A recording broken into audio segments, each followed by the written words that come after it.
It is hard to fail, but it is worse never to have tried to succeed. Clarity and decisiveness come from the willingness to slow down, to listen, and to look at what's happening.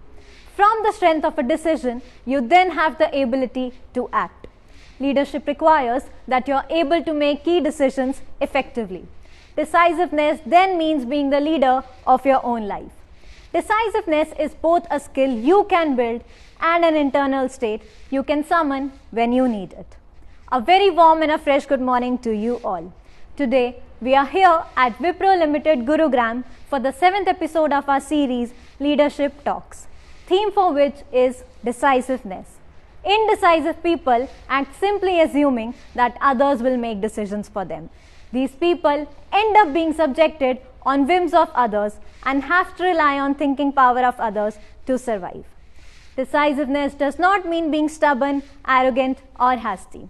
Decisiveness is simply the ability to decide with speed and clarity. In any situation, the ability to decide with speed and clarity is the most rational way to take on any problem head on. So friends, let us know our guest of honor for our today's episode, Ms. Meeta Bedi. She is an experienced talent director with a demonstrated history of working in the information technology and services industry. She has expertise in people management, and talent acquisition. She has a wide experience of around 19 years, starting her career with EXL Services, moving to Aon, Alight India, and currently is General Manager Human Resources Wipro Ltd since almost 3.5 years.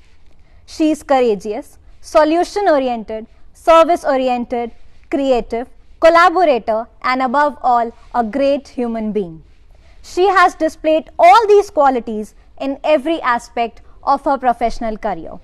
She loves to take up challenging assignments and turn them around with absolute ease.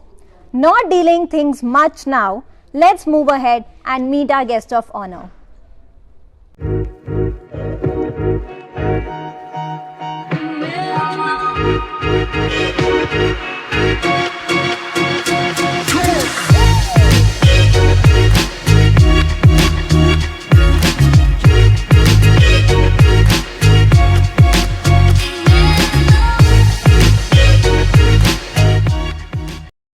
Greatness belongs to those who master the ability to focus relentlessly on their ambitions and act decisively towards them.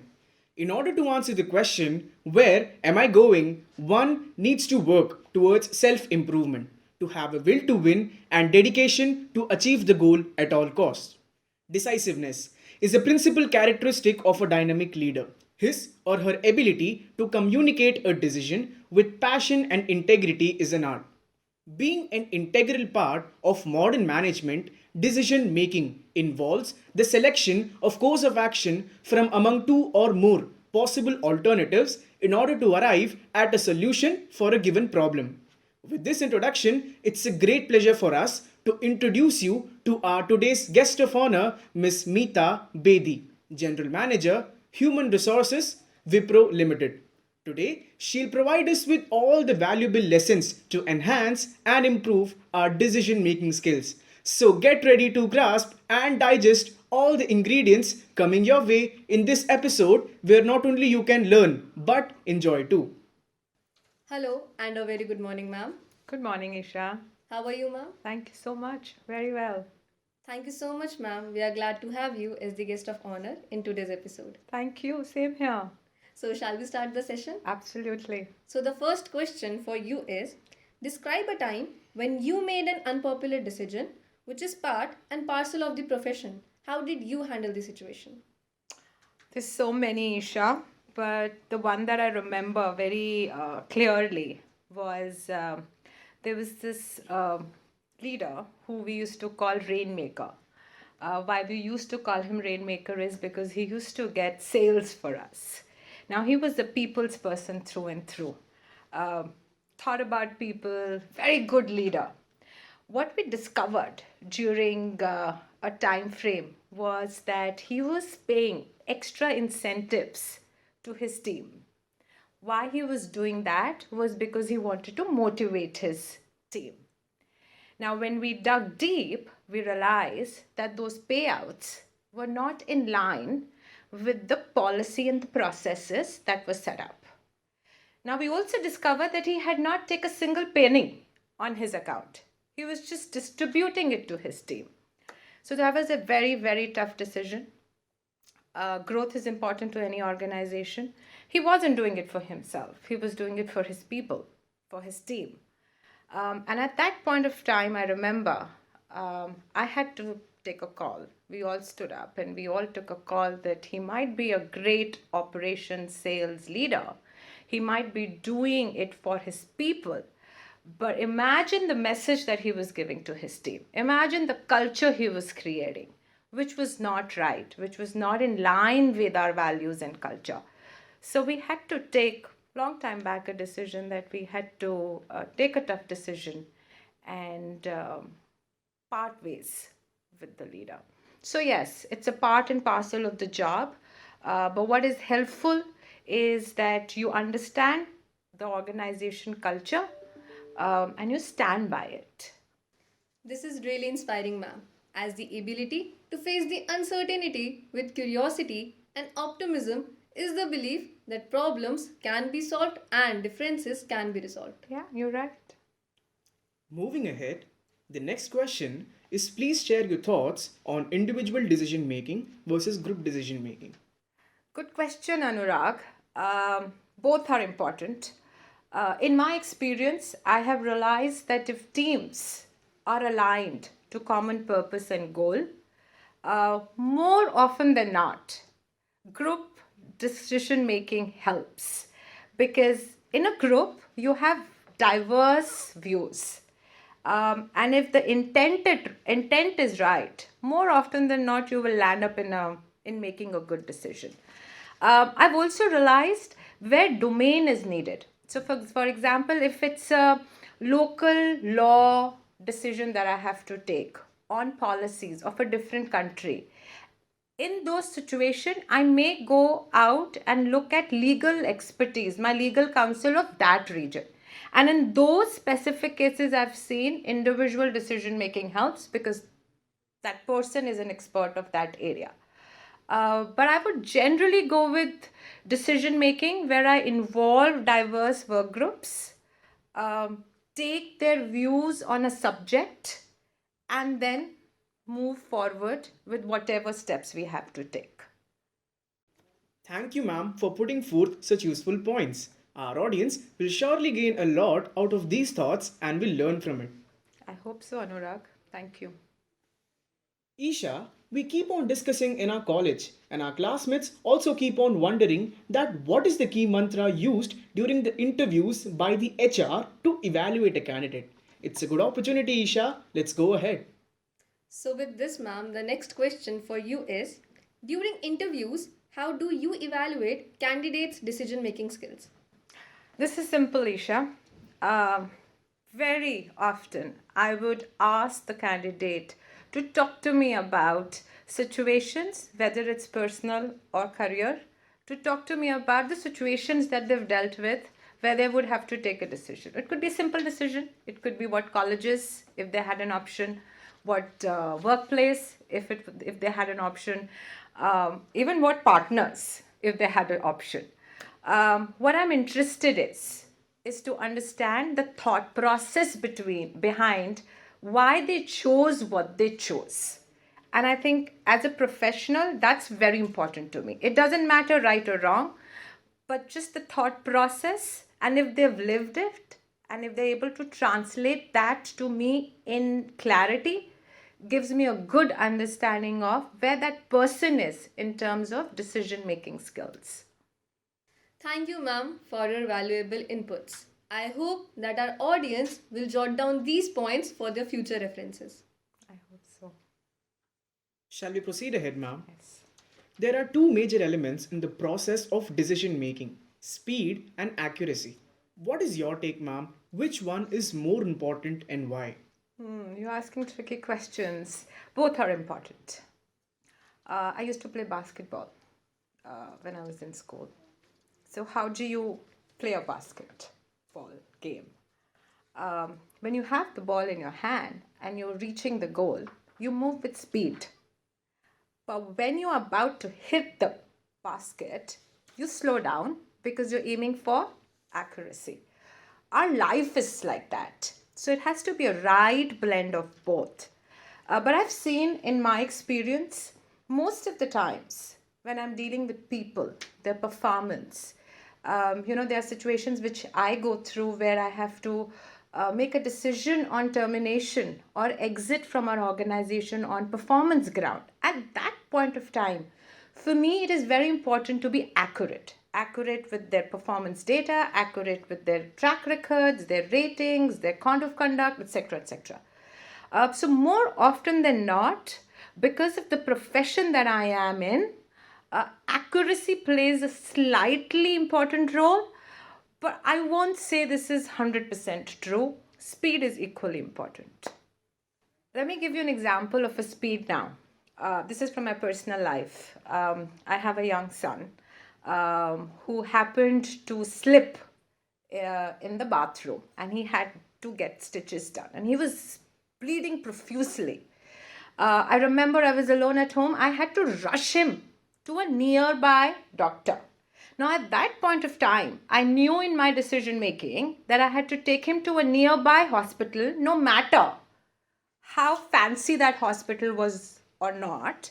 What was important to me at that time was speed to get him stitches. Similarly, very unfortunate incident, but one of my aunt was going through a cancer, had cancer, and I had some time in hand, and I did research. I spoke with many people, and then we made a conscious decision as to which hospital she would go to, which doctor would treat. So that was more of R&D, decision backed by data, research, because I had the time. Yeah. So really, like me, all of us go through such decisions that we will have to make, whether speed or accuracy. But what is important is that you know when to apply when. Truly wonderful, ma'am. The way you answered this question inspires us to focus more on details and meaningful aspects while making a decision. Yeah. Taking the session forward, ma'am, the next question for you is, please share with us about a time when things got really tough. How did you motivate the staff and build their morale? Two things, Isha, has always worked in my favor. Talk to your team with honesty, authenticity. They can see through you. Second, share the larger purpose, the goal. And if you align them to it, you will have them motivated. Let me give you an example. Way back, I remember I was leading a training team, and we had a learning management system. Now, that learning management system wasn't working for us. It was supposed to be automated, it was supposed to be very slick, but wasn't the case. It was still very manual. My team used to work day in, day out to take out the reports, to upload the content. And at some point of time, the team did get demotivated. They did get frustrated. So what did we do? They wanted us to change the tool. And I knew that we couldn't change the tool at that point of time. So what we did was we all came together. I spoke to them honestly on why we are not able to make that investment. But at the same time, we all realized that our purpose was to create a culture of learning, to create a culture where everyone wants to grow, learn, everyone contributes to training hours. So we all got together. We found an alternative to learning management system. And what we created back then, when we didn't have the best resources, is something that is still date remembered. And till date, we are known for the work that we did then when our learning management system wasn't as slick as it had to be. But how this bunch of people came together, spoke to each other with honesty, and delivered something which was probably the best in the industry. Yeah, so these two things, honesty and align them to the bigger cause. It is really exemplary, ma'am, for your team having such a great leader who not only pushed them up but built their morale when they needed it the most. Yeah, thank you. Let us move ahead, ma'am. One thought is that decision sometimes goes wrong, but it has to be taken. The other thought is that sometimes no decision is also a decision. What are your views on this, ma'am? So for me, not taking a decision is also a decision. So the role that I am in, or most of us are in, there is nothing called as not taking a decision. If you're not making the decision or you're not calling the shot, it's your decision to not call the shot. Yeah. Again, I love giving examples. So very recent example. We were hiring a very senior leader for one of our leaders. And there were two brilliant candidates. Very nice. We were lucky to have them in today's time. So there was this whole debate going on, who to take, who not to take. And the decision was with two leaders. And I was the third party involved. Now, is it important that what I say or I make I'm calling the shot may not be? We together discussed the strengths and the development areas of each of the candidates.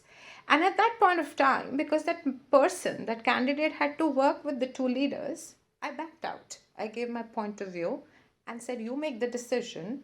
This is my point of view and I'm moving out. Yeah. So it's not important that you make all the decisions. But if you're not making a decision at that point of time, it's your decision that you're not making a decision. And you're empowering the other party because you have enough trust in them for you to be able to move out. Now, God forbid if that person doesn't work in future. Can I say I wasn't involved in a decision making? No. It has to be co-joint. Yeah.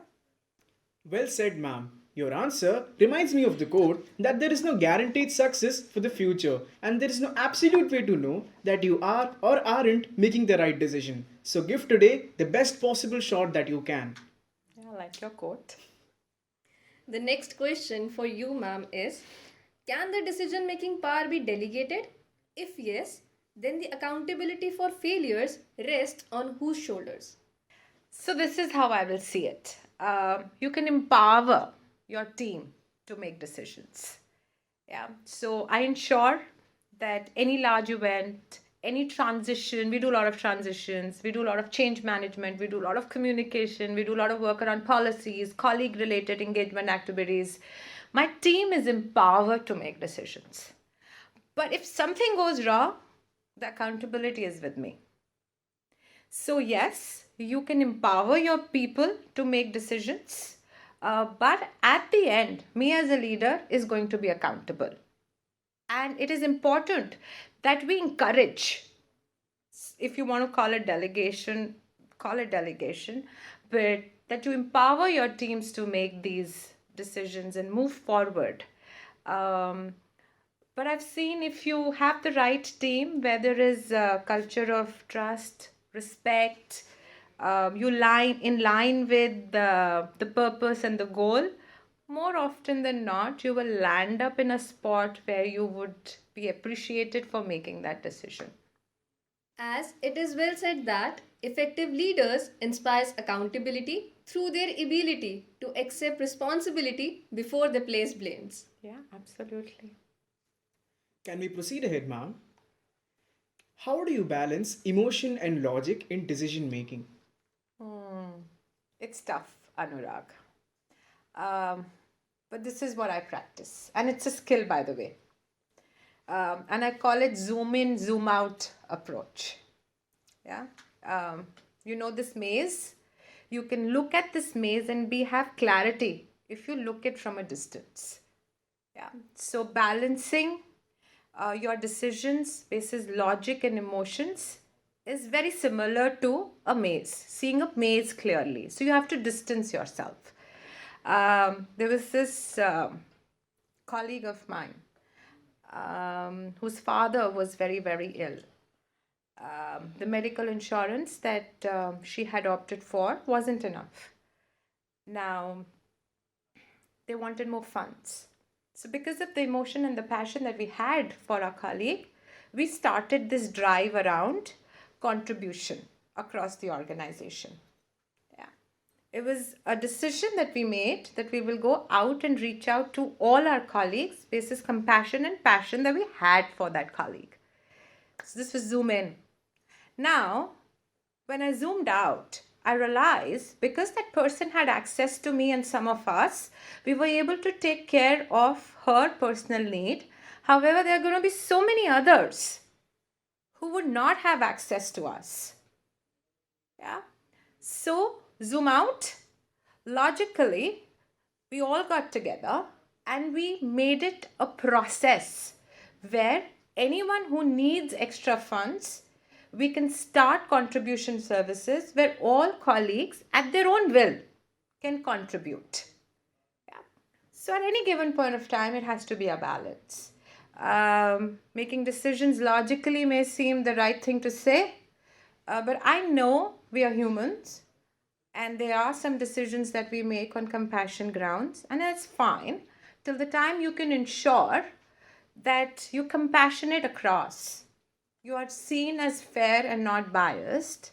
And hence, in my head, it is zoom in and zoom out that I follow very often in my decision making skills. This was really an admirable answer, ma'am. We hope that our audience gathers as much learnings as possible from the advice and guidance shared by you. Thank you. Moving ahead, ma'am, the next question is, sometimes without taking opinions of others, it may be difficult to take decisions while the other viewers never take an opinion of someone who does not have to face the consequences of such a decision. What is your take on this, ma'am? I follow an approach where I connect with diverse work group. And that's worked for me, Isha, so far. It is important that since you're making decisions on behalf of an organization, since you're making decisions for people that you serve today, you have diverse work group. I very often reach out to people who I know are trustworthy, have are good partners to me, and have diverse viewpoints, because that's important. People who you're serving have different views.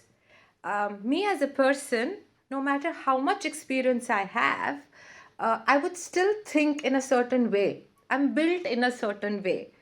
So for me to be able to make informed decision, it is about talking, socializing with people, and then moving ahead. Especially, a lot of work that I do today is around inclusion and diversity, around well-being. And both the subjects are so personal to so many people that they think very differently about them. I may think about well-being as physical well-being, but for someone, it could be emotional. So what I craft for some of these subjects needs to be inclusive and diverse. So I believe in socializing before I go ahead and say this is my decision. Thank you, ma'am, for such a wonderful answer to this tricky question and providing us the feedback which we needed in this area. Thank you, Isha. The upcoming question brings us to the last phase of our session. Shall we proceed ahead with the same, ma'am? What is your advice to our students regarding considerations while making decision choices in their profession? I say that to everyone who I meet. Go for something you love. You won't know what you love in the first go. But if you believe you're going to love it, go for it. Second advice, chase culture. Don't chase money. Talk about, find out more about the leadership, the culture of the organization. And then choose which organization you want to go for.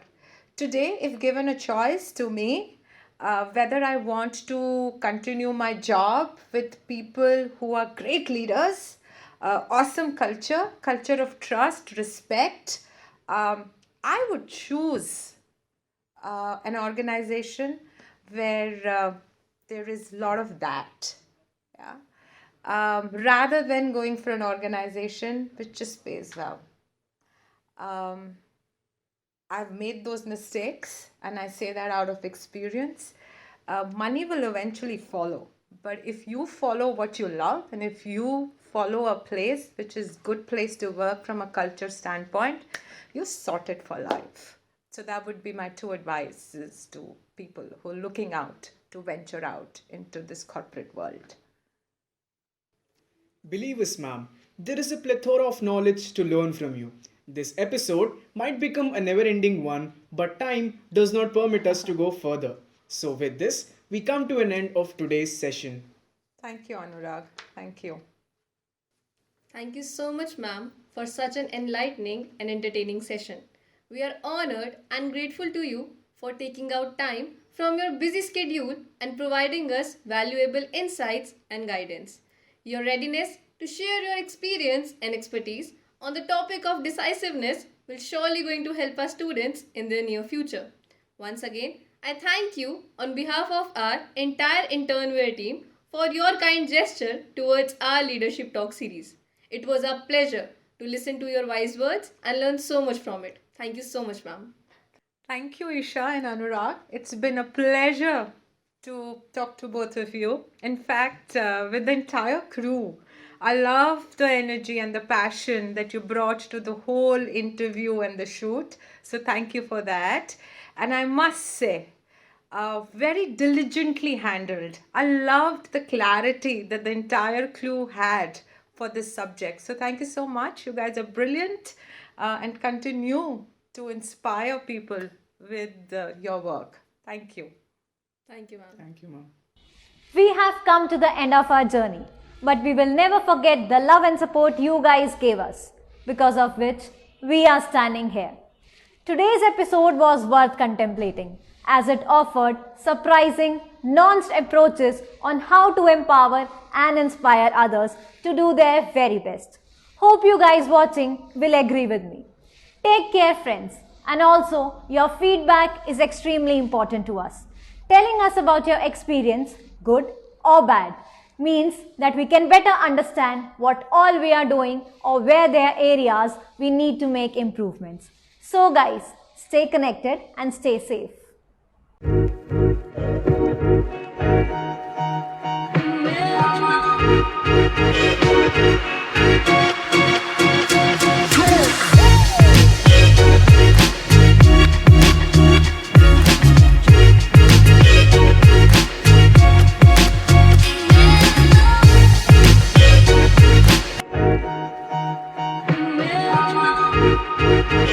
Yeah.